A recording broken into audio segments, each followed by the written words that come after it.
सुनृता सहस्रबुद्धे यांचा प्रश्न आहे, थोडा सविस्तर आहे. ते मानसशास्त्र शाखेची सध्याची पोझिशन अशी आहे की माणसाची स्वप्रतिमा कशी विकसित होते हे आपल्या विकासासाठी महत्त्वाचं असतं. याच विचाराचा एक धागा एक्सटर्नल व्हॅलिडेशनपेक्षा इंटरनल व्हॅलिडेशन महत्त्वाचं याकडे जातो. अध्यात्म जेव्हा असं म्हणतं की सन्मानाची आस धरू नाही, तेव्हा इंटरनल व्हॅलिडेशनच्या बाबतीत काय अर्थ लावावा? आपण काहीतरी चांगलं केलं याची मनात दखल घेण्याबद्दल आपण काय मार्गदर्शन कराल? अध्यात्माचा अप्रोच आणि व्यवहाराचा अप्रोच हे भिन्न आहे. जेव्हा व्यवहाराच्या दृष्टीने सांगितलं जातं की आपण मानसदृष्ट्या आतमध्ये कसे विचार करतो, मानसिक वैचारिकता आपली कशी आहे, मानसिकता कशी आहे, आणि ती बाहेर ती प्रोजेक्ट करणं, ती मानसिकता, हे व्यवहाराच्या दृष्टीने महत्त्वाचं एखाद्या वेळेला ठरू शकतं. कारण त्या अशा प्रकारच्या प्रोजेक्शननी तुम्ही काय करता, नेमका तुमचा विचार किती चांगला आहे हे लोकांपर्यंत जाऊ शकतं.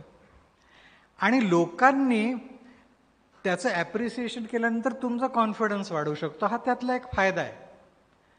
ह्यामुळे काय होईल तर तुमच्या मानसिकतेमध्ये सकारात्मक बदल व्यवहाराच्या दृष्टीने व्हायला मदत होईल. पण परमार्थाचा ॲप्रोचच वेगळा आहे.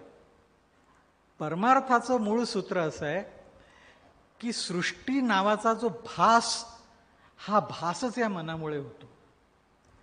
त्यामुळे या भासाच्या जर पलीकडे जायचं असेल, या मागचं जे परब्रह्माचं अधिष्ठान आहे ते समजून घ्यायचं असेल, तर मनाच्या पलीकडे जायला पाहिजे. आणि म्हणून मनाच्या जेवढ्या जेवढ्या प्रॉपर्टीज आहेत, या सगळ्यांवर मात करून आपल्याला त्या मनाला पूर्ण बाजूला सारायचं, मन शून्य करायचं. हे असं मन शून्य झाल्याशिवाय तुम्हाला आत्मस्वरूप, परब्रह्मस्वरूप कळून येत नाही.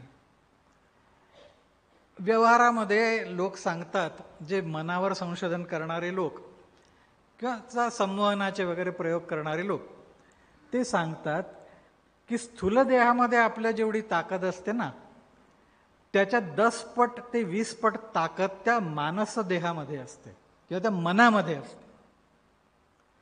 आता हे मन, ज्याच्या स्वप्नामधला एक तुकडा, अशा परब्रह्माची ताकद किती असेल? एक तुकडाही नाही, कडही नाही.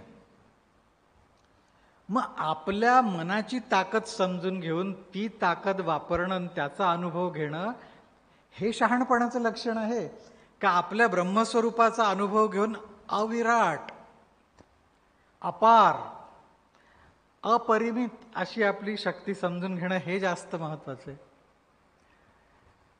म्हणून परमार्थाचा दृष्टिकोन अगदी वेगळा आहे. ते म्हणतात मन जे दाखवते अगदी ते फार थोडं आहे, त्याच्या पलीकडे खूप आहे. म्हणजे मामा एका शहाण्या मुलाची कथा सांगायचे. तो मुलगा आपल्या आजोळी गेला. आजोळी त्याच्या बोरीची बरीच झाडं होती आणि बहर आला होता बोरांना. तर ते गडी माणसं सगळी बोरं तोडून आणायचे आणि टोपलीमध्ये भरून ठेवायचे. काही विक्रीला जायची, काही वाटायला जायची, काही घरातल्या पोरांना खाऊ म्हणून. आता बोरं जास्त खाल्ली तर अपचन होईल, कफ वाढेल, म्हणून आजोबा मर्यादित बोरं पोरांना द्यायची. आता ह्या पोराला ती बोरं फार आवडायची की जास्तीत जास्त कशी मी बोरं खाईन. तर तो आजोबांच्या समोर गेला की आजोबा त्याला उचलून काहीतरी द्यायचे बोरं. तर तो म्हणायचा की आजोबा तुम्ही का कष्ट घेता,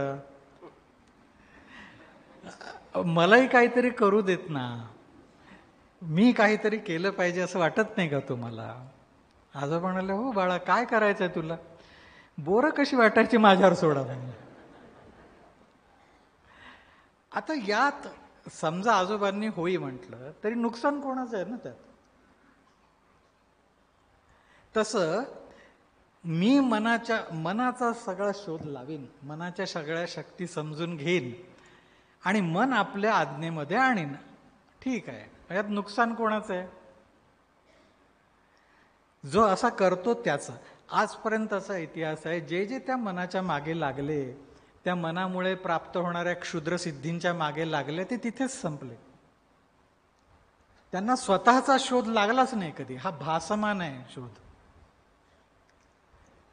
म्हणजे ते गाणं आहे ना, जाते थे जापान पहुंच गए चीन, तसं काहीतरी आहे. जे मुख्य सूत्र आपल्याला मिळवायचं आहे ते सोडून आपण तिसऱ्याच्याच मागे लागलो. परमार्थाच्या दृष्टीने मनाला अस्तित्वच नाही आहे. मन हा भास आहे. आणि मन हा भास आहे म्हणून मनाचं जे एक्सटेन्शन, ज्याला आम्ही देह म्हणतो, मनाचं एक्सटेन्शन ज्याला आम्ही चित्त म्हणतो, मनाचंच एक्सटेन्शन ज्याला आम्ही सृष्टी म्हणतो, हे सगळे भासच आहेत. पण जेव्हा मन भास आहे हे कळेल, तेव्हा हे सगळे भास आहेत हे कळेल. आणि हे जेव्हा कळेल त्याच वेळेला परब्रह्म कळेल. कारण ते परब्रह्म या भासामुळे झाकलं गेलेलं आहे. ईशावास्य सांगितलं ईशावास्य उपनिषदात की हिरण्मयेन पात्रेन सत्यस्या पिहितम मुखम. हिरणमय पात्राने सत्याचं मुख झाकून ठेवलेलं आहे. हिरण म्हणजे सुवर्णाच्या पात्राने नाही, हिरण्य म्हणजे स्वप्न. स्वप्नात्मक अशा सृष्टीमुळे खरं परब्रह्म झाकून ठेवलेलं आहे. तर ती स्वप्नात्मक सृष्टी ही मनाची आहे सगळी, ब्रह्मदेवांच्या मनाची असो किंवा आपल्या मनाची असो. ती बाजूला झाल्याशिवाय सत्याचा साक्षात्कार नाही. म्हणून परमार्थामध्ये मनाला शून्य करण्याकडे कल आहे. ते मन शून्य झाल्याशिवाय, निरुद्ध झाल्याशिवाय परब्रह्माची अनुभूती येत नाही.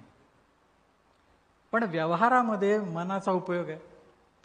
व्यवहारात जर मोठेपणा मिळवायचा झाला तर मन तुमचं पूर्ण ताब्यात पाहिजे. आपल्याला दिसतं की ज्यांनी व्यावहारिक मोठेपणा मिळवलेला आहे किंवा यश मिळवलेलं आहे, त्या सगळ्यांची इच्छाशक्ती तीव्र होती. म्हणजे याचा अर्थ त्यांचं मन एकाग्र होत होतं. त्या मनाच्या शक्ती त्यांना वापरता येत होत्या आणि म्हणून ते मोठे झाले. तर हे ज्यांनी त्यांनी निवडायचं की आपल्याला व्यवहारात मोठं व्हायचं आहे का आपल्याला परमार्थात मोठं व्हायचं आहे, आणि त्याप्रमाणे त्या मार्गाने जावं.